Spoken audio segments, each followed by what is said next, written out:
He's angry about mortgages. It's Angry Mortgage. He's swearing. He's cursing loud. He's old. He's opinionated. And he's been doing this so damn long. This program is about mortgages, and this is mortgage advice, but the advice may not apply to your situation. Contact licensed mortgage professionals for specific recommendations before you make decisions about mortgages. You may not agree with Ron, but if you don't, he thinks you're wrong. Oh, and did we say there is a lot of swearing? And we are back. We're back. Angry Mortgage is on the air. Mm-hmm. Jan and Ron of Butler Mortgage. I wonder how that works. Jan's last name isn't Butler. My last name is Butler. But Butler Mortgage, just because somebody said to me the other day, hey, nobody knows it's really Butler Mortgage. You know, like it's... what do you mean? Seriously, I mean... They don't connect Ron Butler to Butler Mortgage. You know what? I do get that question a lot. You do, right? Is this Ron's Butler Mortgage? Yeah, you're right. Yeah, when the phone rings. Yeah. Like, anyway, so yeah, Butler Mortgage, right? Like sometimes my youngest son says, Dad, you realize we need to be busy, right? I mean, like mortgage business is slowing down. House purchases slowing down. I mean, you tell the folks it's Butler Mortgage, okay? Yeah. All right. It's Butler Mortgage. So I did. All right. So lots to cover as usual, because there is a lot to cover. There's lots happening in our business, in the mortgage business, because everything in the mortgage business is really related to the economy, right? Right. Because at the end of the day, it brings all the economic stuff together. Interest rates, which is a big part of the economy. Lending, which in Canada is big. Housing, which in Canada is super fucking big and important. Everyone's obsessed. and wild, okay? And problematic in some ways. Yeah. Many ways problematic. So it brings a lot of things together. So there's a lot of stuff happening every single week. So this week was no different. We got lousy jobs numbers in Canada. Yeah. Lousy jobs numbers. So how lousy is lousy? All right. So 6.2 went to 6.4. And the real problem here is the trend is not our friend. Okay. The trend is up for unemployment. Oh, job creation was negative. Like there was less jobs created in Canada in June. And overall bad results. So there's some people are going to say, well, wait a second, Ron, 6.4%, not bad. I remember when I was young, it was like 8.5% and then 9%. Yes, we know. We know it could be worse. Numbers were very different back then, though. Well, but unemployment, the thing about this is it's trend, right? It's like, okay, so it's going up. Will it keep going up? Or is there something that could bring it down? Is there going to be some new burst of jobs that could improve on it? So the answer to that question, the burst of jobs, is absolutely fucking not.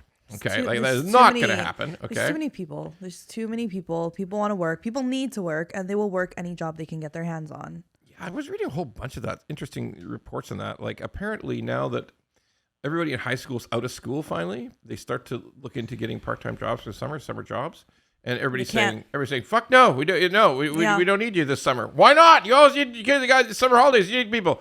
Well, we hired a bunch of people before because everybody's looking for work. Okay? And it's not just seasonal; it's temporary or permanent part-time. Well, the thing is, if you bring in like we've brought in about 32 months, we brought in 3 million people, more or less. Okay. A bunch of them are students, international students, tons of them. That'll fall right off next year. 2025 international students will just crank down enormously. But they want to work, right? They work part-time. They're allowed to work part-time. Yeah. And there is, like, in 1 year, I think there was 840,000 of them. Wow. I think that was 2023. Okay? I mean, that's a lot of part-time workers. It is. Jiminy crickets. That's a lot. So, the kids coming for summer work. Young people come from summer work. There isn't any. Yeah, go back in your basements, play video games. No, that's what we're trying to get them out of. It's the basement of video games. Okay, so let's break down these job numbers. And the main thing I want to talk about is why the chances of improvement are slim and none. First thing to get is that the biggest job creator in Canada for the last 8 years has been government, been public sector. It's been all levels of government, whether it's cities and towns, provincial, federal, big federal. They've created the jobs. And, in some ways that's not a bad thing because some of those people are very important. Healthcare is big, right? We have government-based healthcare in Canada. Yeah. So if the need for healthcare grows, the people have to grow. Teaching, if you bring in people, you got to teach them. If all of those things that you could say government is vital, they get you healthcare, teaching, public sector work. Some is not so vital. Like I really got to question whether CRA needs more people than the armed forces. Okay, like do we really need 50,000 plus people in CRA? I don't know. I called CRA on a Saturday. And really? I was on hold for 4.5 hours. Now, come on. I'm not joking. I will pull out my phone and show you the screenshot. It was 4.5 hours, 3 hours to get to one department. And then they're like, oh, yeah, you need to wait on the other department. And they transferred me over for another hour and a bit. Yeah. So, and then my whole conversation was like 20 minutes. You could only call that disappointing, right? If there's more people than the whole of the Canadian Armed Forces there. Like, yeah.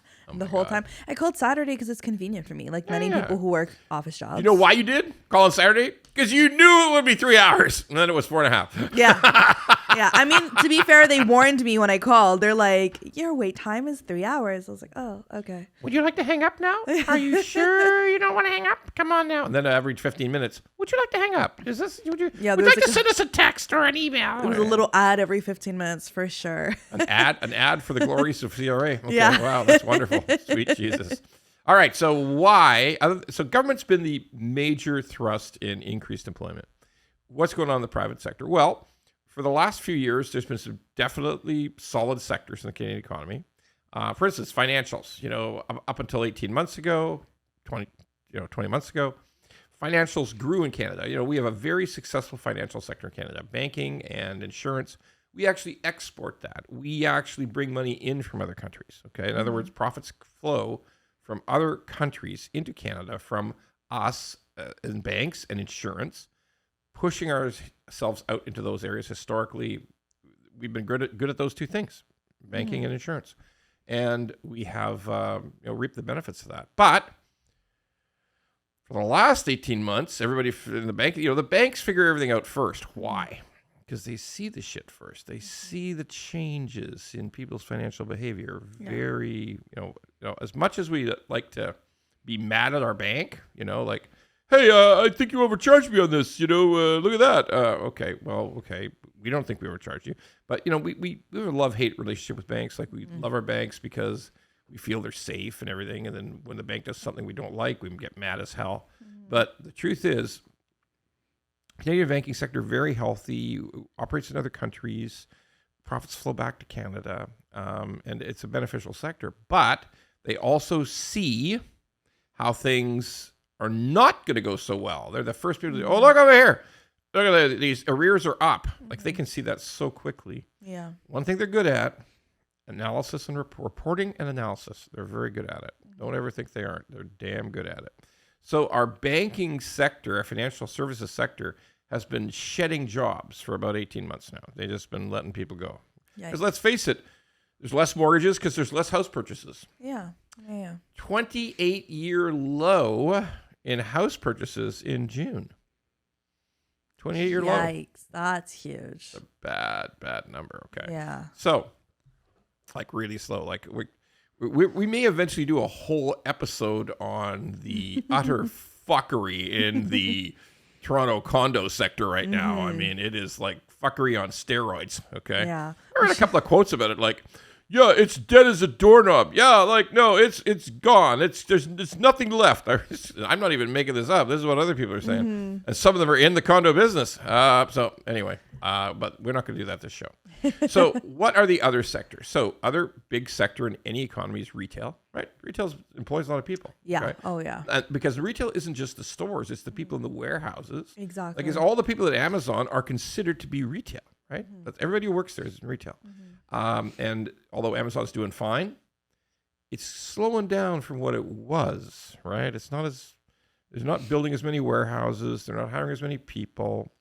You look at the stores themselves, it ain't a pretty picture in stores, okay? Like things are really slowing down, particularly big ticket items. Yeah. You know, things like flat screens and appliances. Big appliances like washer, dryer, that stuff.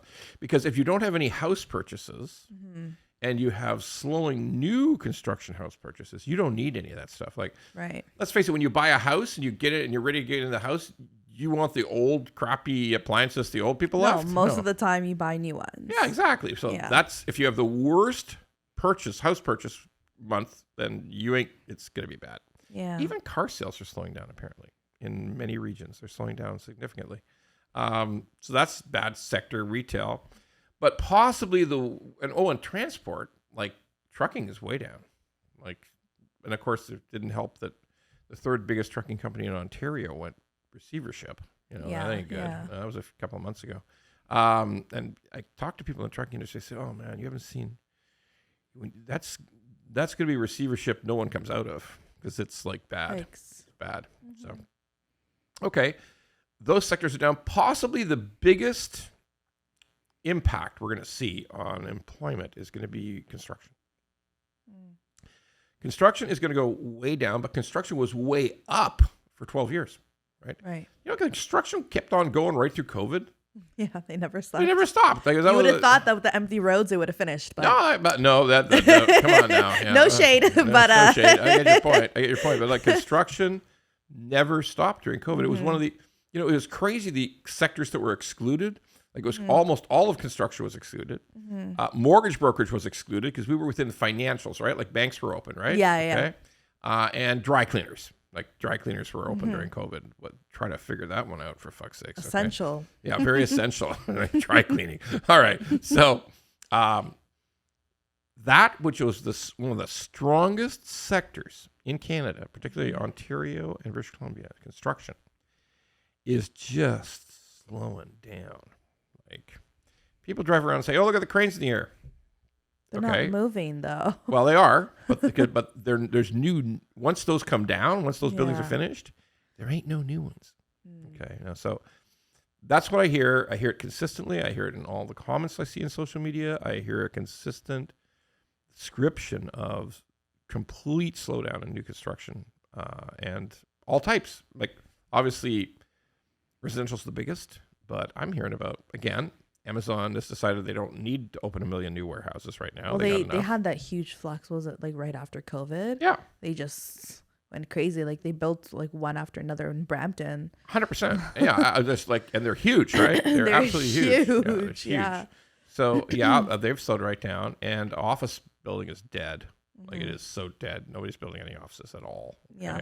We haven't had neighbors in a while. Yeah. No, I don't know. There's just nothing. Yeah. So that sector is a good paying sector. Those are good jobs. Those jobs pay. And it's getting dead quiet. And that I hear about it constantly. So we will see continued increases in the unemployment numbers. That's just going to keep on going. So what's the effect of that on everything else? Okay. So I had a lot of people pipe up after they saw the bad jobs numbers, and they said, well, I guess Bank of Canada is going to cut in 2 weeks, right? Because it's coming up. That's the assumption. It's the assumption, except I think it's only 50-50. Yeah. Well, that inflation did tick up a little bit.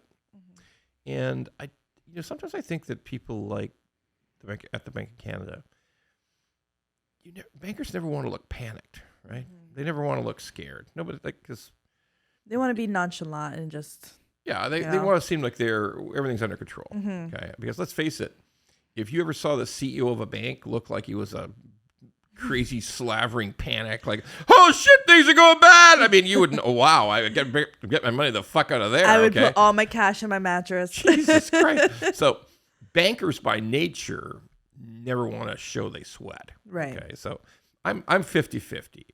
It could easily be another 25 basis point cut in July. But I'm just as good a chance it's September. What I will say, lousy economic reports. And it's a pretty lousy economic report, some lousier job reports, not as bad as Canada, but lousy job reports out of the U.S. too. Came out the same day.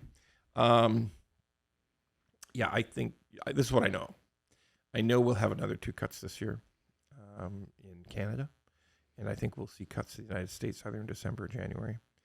And we're going to see continuous Bank of Canada cuts because, like I said, real estate's flat as flat, right? Yeah. It's just dead.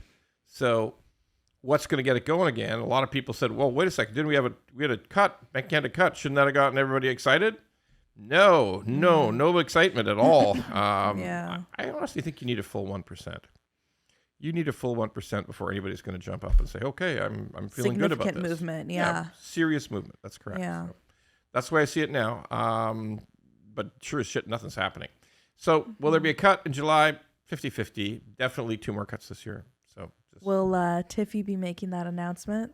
Oh, the Tiff Muppet. Oh, yeah, the Tiff Muppet. Yes, I think he has to come back. I think so. I think he has to come back. I think so. You know, we might even have the Premier Ford Muppet back to Dougie. Unless he gets this fucking LCBO strike over with. We got the booze store. We got no booze in Ontario. Well, you get wine and beer. You're good. If you're a wine and beer drinker, you're fine. Okay? Yeah. But you can buy those in a lot of places. Okay, but if you're on to the hard stuff. You want hard liquor? Can you imagine what the poor fuckers in the bars are saying now? Like, I mean, because like summer's a good time for patios. Oh my God. And stuff, right? It's like patio season started like last month. Yeah. It's like amping up. Okay? Yeah. And now all of a sudden, yes, would you like a drink? Yes, I would like a gin and tonic, please. Well, how about just beer, and beer? 'Cause that's all we got. Maybe some wine. Okay, like what fuckery is that, right? Okay, that's bad. So I might have the Ford Muppet back, the Premier Ford Muppet back, to explain how somebody who likes a drink as much as he does, I think he loves his beer, right? Based on the assumption of the beer, yes. Yeah, so, I mean, or maybe I should just take him to task for only supporting beer and fucking the poor people like a cocktail, okay? Like, why is this on strike, you son of a bitch? Anyway, so, yeah, it's always crazy when something is... Like, is that not almost as essential as WestJet? Is the liquor store? You know, it's like essential service. It was essential during the pandemic. That's for damn sure. It was. They were exempt. Yeah. They were exempt. Oh, fuck me. I remember the premier coming on the TV and saying, we can never shut down the liquor store. The public won't stand for it. Well, guess what? It's shut. Yeah. In a thirsty season, too. Yeah. Anyhow. All right. Let's talk about rates. Talk about rates. Fixed rates moved up a little this week. They moved up about 10 basis points. So 10 basis points, 1% is 1/100%, but they moved up about 10 basis points. Sometimes people say, Ron, you're always telling us rates are kind of come down. Like, what they've been going up for 2 weeks. Yeah, the bond yields in Canada are up. Coming off a little bit now, but they did take a good jump. So bond yields create mortgage rates, right? Mm-hmm. Fixed mortgage rates. Yeah. So they create fixed mortgage rates, and those bond yields are a function of trading. And right now, the U.S. bond market, which, let's face it, they're the dog, we're the tail, and they sort of wag us a little. Mm-hmm. And they're in a really volatile state right now because when President Biden came out in the debate and everybody looked at him and said, hey, you're fucked. This is the fucking guy running our country?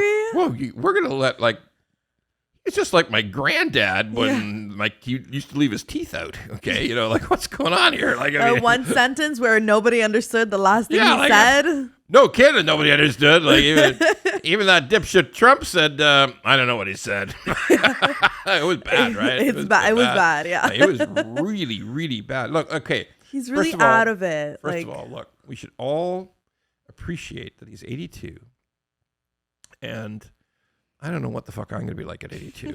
I doubt I'll be alive. So we'll give him credit for being alive. Mm-hmm. But, like, cognitive decline just happens, right? Not with everybody, but a lot. A lot, okay? But he's just not there. Like, he's physically there, but he's not there. Not there. And that's very worrisome. So He's running a country you're way. right. It's worrisome. And it also is subject to, people are thinking, all right, maybe the Democrats might win the election. We don't know. Oh, no, they can't win. He's gone. Okay. Mm-hmm. So all of a sudden, the bond traders start to reposition for what they think Trump will do, because then Trump becomes a complete lock. Okay.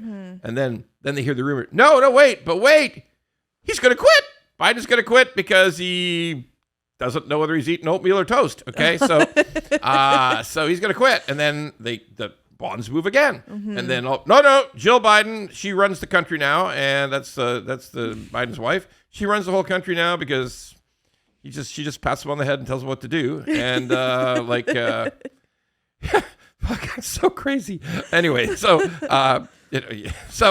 Then if he's going to be gone, maybe the new person could beat Trump. So we got to reposition again. So there's so much volatility in bonds, and that's really affected the Canadian bonds, and they've gone up.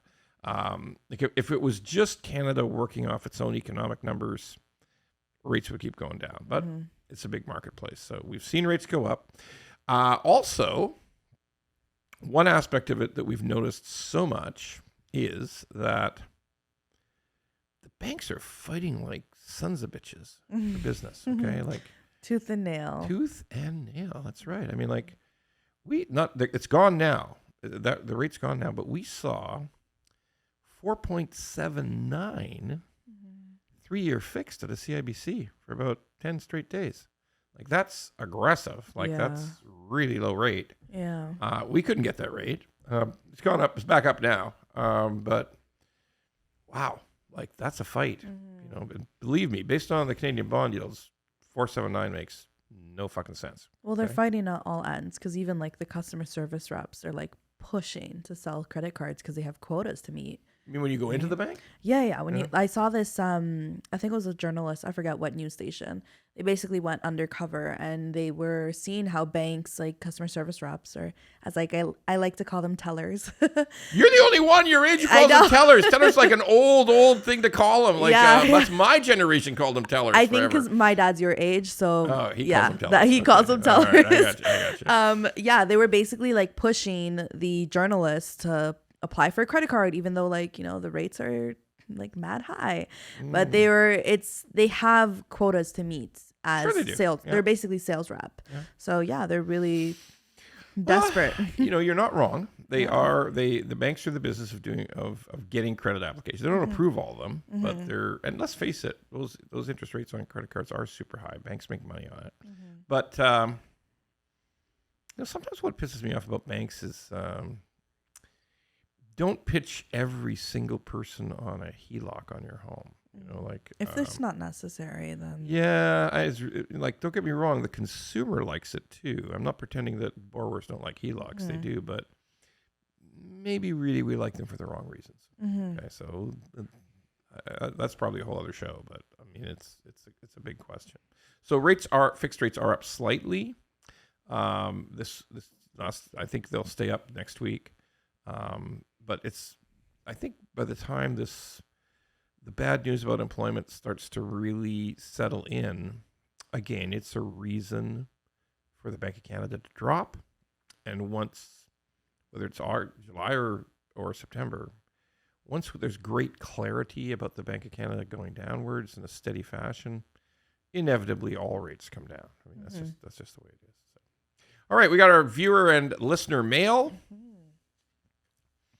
Some questions from the viewers. Yes, this one says, love the show. It's very interesting, and I swear a lot myself. Good news. I like all you swearing people. Let's like and subscribe, right? I mean, if you're a swearing person, we are where you fucking want to be. Okay, simple as that. My renewal isn't till 2025, but my bank called and asked if I want to renew early. They offered a 5-year 4.84, and they said it was a great deal. I have a 3.49 right now. What should I do? Well, don't do it. Just don't do it. I mean, look, if you have a low rate right now, rates are not going up right now. Like this little 10 basis point change I talked about. By 2025, rates will be down. They won't be 3.49 again. That ain't happening. They'll be somewhere maybe mid 4s, low 4s, but these old rates are gone forever. Okay. Well, not forever, but long. They're not coming back soon. Hopefully for a long time. They're going to be gone for a while. But no, don't do it, because you have a good deal now.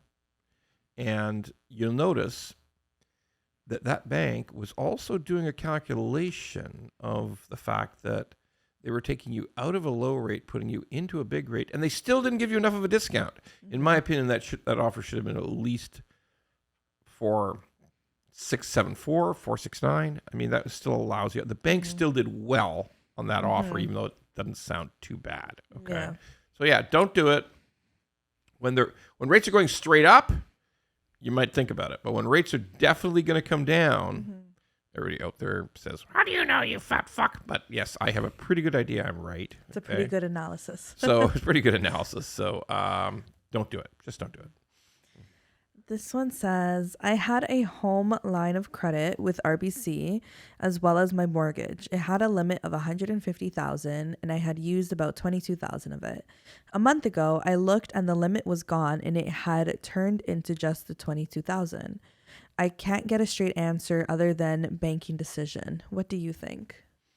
So if I'm understanding that, so a guy has a $150,000 home line of credit, like a HELOC. That's secured by his house. And he has a mortgage, obviously, so he'd used some, and then he wakes up one day, he or she wakes up one day, and the limit's gone. Well, the correct answer is that can happen. Okay? Banks can just say, well, that's it.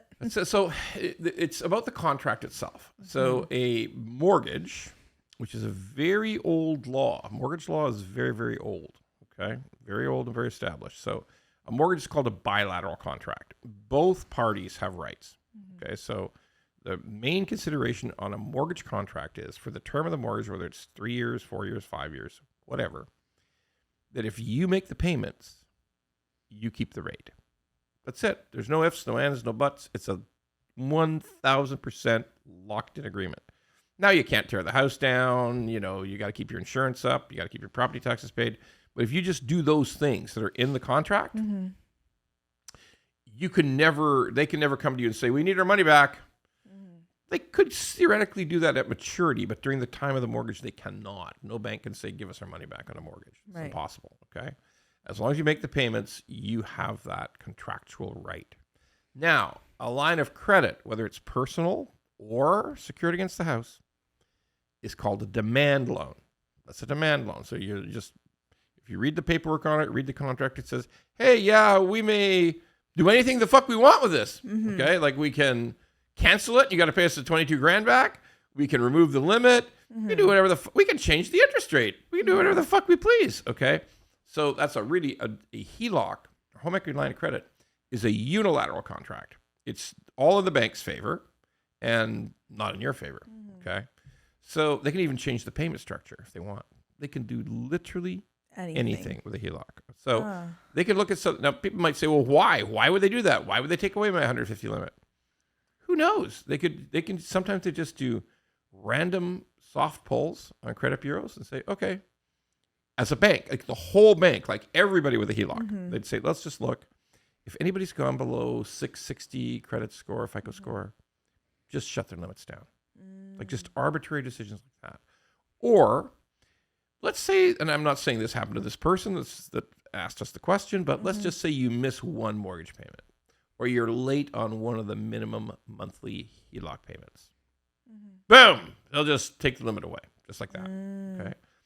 Because that's the way the bank works. Right. Okay? This is a loan that's 100% under their control.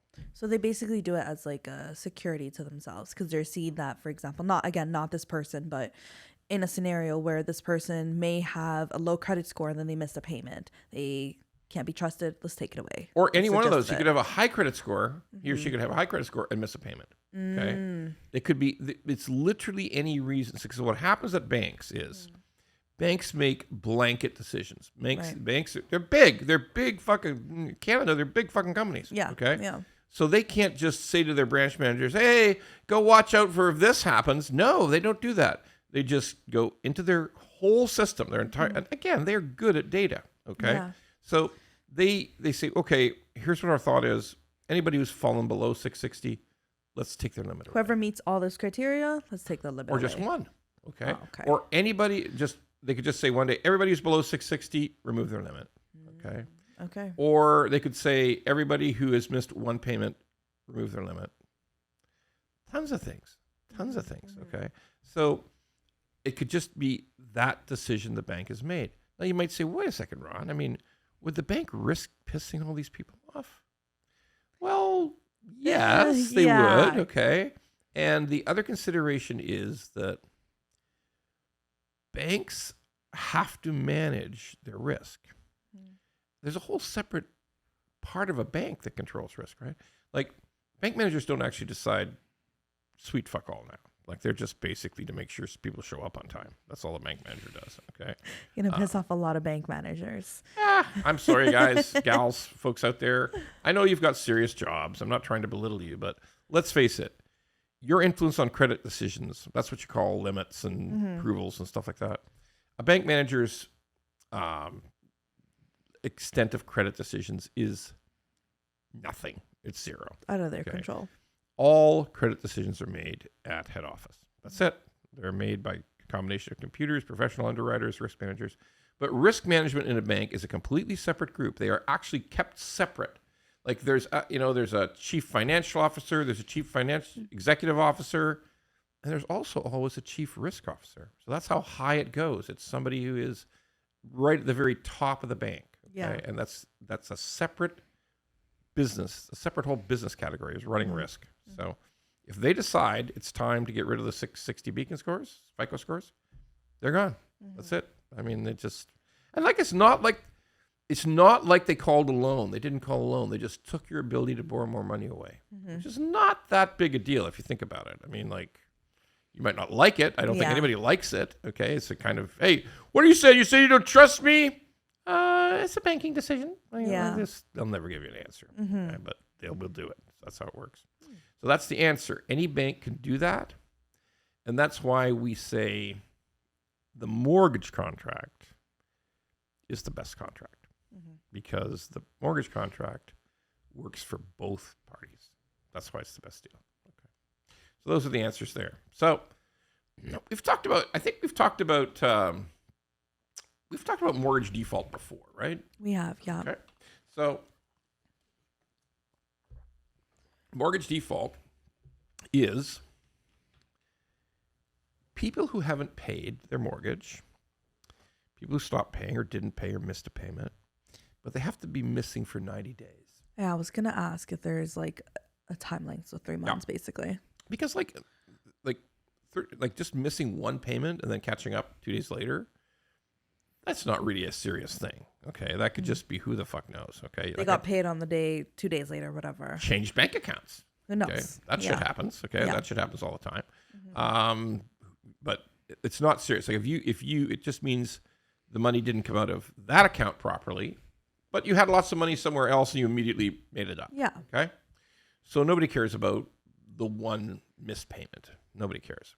But 90-day default means that you haven't made the full amount of the payment. You might have made a couple of partials, but not full, for a full 3 months. And that's a pretty good fucking indicator something's gone wrong. It's a key indicator something's gone fucking wrong. Yeah. Okay. So let's talk about that for a minute. So mortgage default, 90-day default, it's tracked. Like every by the way, the big banks track it like perfectly. And the big banks are fine. I think the last time I looked, big banks have gone from like 17 basis points, like that's less than 0.25%, right? 17 basis points up to 18 basis points, which is like half of what the normal, if you look back for the last 30 years, on average is about 36, 38 beeps default. We call it bips default. And this is half. Okay. But that being said, there's other lenders now. There's lots of other lenders now. There's private lenders like Mortgage Investment Corps. We call them MICs. Mortgage Investment Corps, I saw a report from one the other day that default had reached 3.8%. Wow. Like nearly 4% of their book was in default. And Yikes. I fully expect that's going to get worse. Because let's face it, MICs, private lending is for the people, the farthest end of the credit curve, are people who just, the only reason we're giving you this money is because there's enough equity in your house. Like, your house is worth $1 million and we're only giving you 500,000. We think we're good, but we're not sure if you'll ever pay. Like, by the way, that's not the way it's supposed to be. That's not how it's supposed to be. But I can tell you factually that there's a lot of people who still run it that way. So that's way up. Yeah. And the private space, the private mortgage space, default's way up. By the way, default doesn't scare the private mortgage space until they actually lose money on the loan. Because once again, if you're a private lender, I looked at it was a deal that came up, was publicized in social media, a power of sale on a home in eastern part of GTA, far eastern part, farthest, on a brand new home. Somebody had paid 2.5 something million for it in 2022, like at the worst, highest moment in time, the wildest of crazy town. Okay. And it got sold for 1.77 under power sale. Yeah, it was sold. They left the house. They lost the house. They left the house. It was sold. Sold by the lender. Now the lender's company those folks are friends of mine. It's River Rock and Nick Cipriano is a brilliant lender, and they were fine. They made money. Like they got their money back. They got their money back. Their mortgage was 1.44. So if you think about it, they had they had over $1 million of the buyer's equity in that house. Okay? You're right. So they were fine. The buyers got the people who owned the house got destroyed. Like they're like $900,000 destroyed. Ugh. Very sorry. Very sorry for what happened to them. But it just shows you that there could be serious arrears at a private lender, serious arrears, resulting in power sale. Well, the lender's fine. Because that mortgage, they not only got out all their money back, they got all their interest back, they got all the legal fees back, and they got all the cost of selling the house, all the commissions back. Like there was so much money in it still at the end that they were fine. Like they never lost a cent. They never lost a penny of interest. Okay. So in the alternative lending space, in the private space, high arrears doesn't necessarily mean losing money. Right. Because I hear that all of the institutional private lenders are way up too. That's a list of companies that have bank licenses, but only do specialty lending to people at higher rates, higher fees, and that they're designed to handle sort of people who are self-employed, people who are new to Canada, people with some credit issues, not severe credit issues, not like folding into bankruptcy next week, but like bruised credit. Okay. I always wonder, where do you get that expression, bruised credit? Like that, you hear that all the time, bruised credit. Like somebody hit you, boom, you got a shot in the face, and my credit score, my credit's so sore. Oh Jesus! That's a weird words in this business sometimes. You know what? English just has weird expressions. It does. It absolutely does. It's so fucking strange. But anyway, bruised credit. And it makes sense that those companies that specialize in that part of the credit curve would take more loss. Well, they haven't taken any losses yet either, but there would be higher arrears. And so that apparently has jumped, in some cases, past 50 basis points. Now, nobody needs to be alarmed by that because these companies are actually built for high arrears. They're built for high arrears. So, not to say it's a great thing. They prefer when arrears are low, just like every other lender in the world. Of course. Even though we're built for it, we prefer it to be sweet fuck all. It's our preference, okay? Yeah. We only want really low, like the big banks. But we kind of seen this coming, though, right? Because not too long ago, the bank had raised their provisions, right? Yep. Oh, yeah, that's right. They'd raised all that. We see it's still this day. We see it continue. Yeah. So you're absolutely right. If banks increase their loan loss provisions, they saw this coming a year and a half ago. Okay, they started doing it. A lot of them started doing it more than at least a year and a half ago. Yeah. So you're absolutely correct. That is what's going on. Okay, that it's coming true. Yeah. And that's sophisticated lenders, big institutional lenders are built to manage this stuff. And that's just how it works. But is it good for the people who are getting thrown out of their house? It's terrible. No, it's just course. I read once that there's like a scale of disasters that can affect people's minds, right? So obviously the worst is the death of a relative. That's the worst, okay? Divorce is number 2, which obviously that's terrible. And then moving or being forced to move is right there in and then losing your job. Okay. Right. Those are the big four that would really disturb people, right? Wow, So yeah, it's a terrible thing. It's a terrible thing that happens. So we're sorry that people lose their houses. Well, that takes us to our favorite part of the program. What the actual fuck? Yeah. So look, folks, we got to think about this here. Like, what the actual fuck is wrong with government, particularly governments who will never, fucking never admit they fucked up. Okay? Oh, no. Like, you know what? I've actually, by the way, I listen to all kinds of political podcasts and some of the smartest people in political analysis. People actually worked for the campaigns. People who know how to get politicians elected, who know how to run the communications and strategies of these people. And when everybody might say to themselves, well, no politician ever admits they're wrong. But that's not true. There have been politicians who've admitted that things really went badly. Okay, but we're going to fix it. Now, doesn't that have more credibility than just bullshit? Oh, of course. I would think so, right? If you can say it with your chest, then Yes. I'm going to believe Yes. you. I'm going to trust you. Yeah, you look at you look at somebody who says, even in your own life, if you look at somebody who says, I really fucked this up, well, that's the start of credibility, right? That's the start of thinking, okay, maybe there's a chance here, okay? But when you just stay with the same old bullshit, okay, that's stupid. So It is. we got the finance minister, who I don't hate. I also have to throw that in because everybody wants to make so much fun of her. Finance Minister Krista Freeland, she's deputy prime minister. Like, some people say ridiculous things. Like, seriously, People are mean. People are so fucking mean on social media. They're just lame. They're just lame, mean people. I won't even say some of the things that they've said about Krista Freeland. It's awful. But look, I will legitimately say she made a fucking mistake last week. Like, she put up a big social media post, put out on all social media, her name's on it, where she talked about how the government is hitting all their goals. The goal of 4 million houses in Canada is on its way. Okay. Didn't starts go down? Fuck yes. Okay. Like, where's her data coming 4 from? million houses. You got to build like a house a fucking minute. Okay. They got to be a house finished every minute. Okay. Like, it's so fucking crazy. Like, a minute, every minute, 365. Okay. Like, honestly, it's insanity. All right. So she puts it out again. Just fucking stop it. Okay. Yeah. Here's reality. Fewer starts in 2023 than 22. Fewer starts this year, 2024, than 23. And guess what? My absolute belief is new home starts will fall off a fucking cliff next year. Like, it'll be At this trend, yeah. At this construction trend, yes. Okay. So stop it with the fucking 4 million homes. Stop. Just stop. If you just begin by stop fucking talking about it.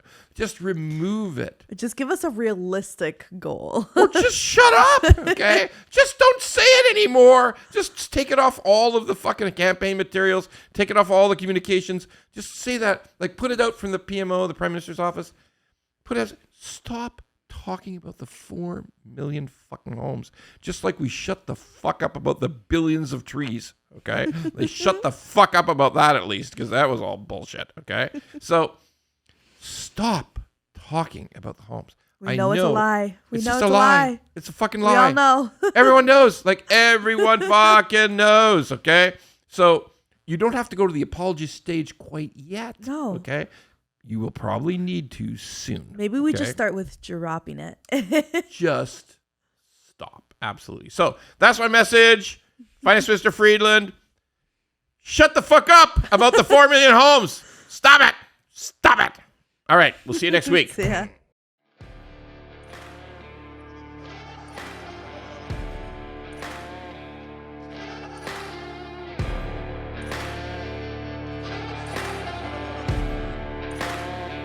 If you like the pod, well, don't just sit there. Go to YouTube, Apple, Spotify, and all the other ones and like the pod. And don't forget to subscribe so we can keep being angry at mortgages and swearing about mortgages. Angry Mortgage could use your support.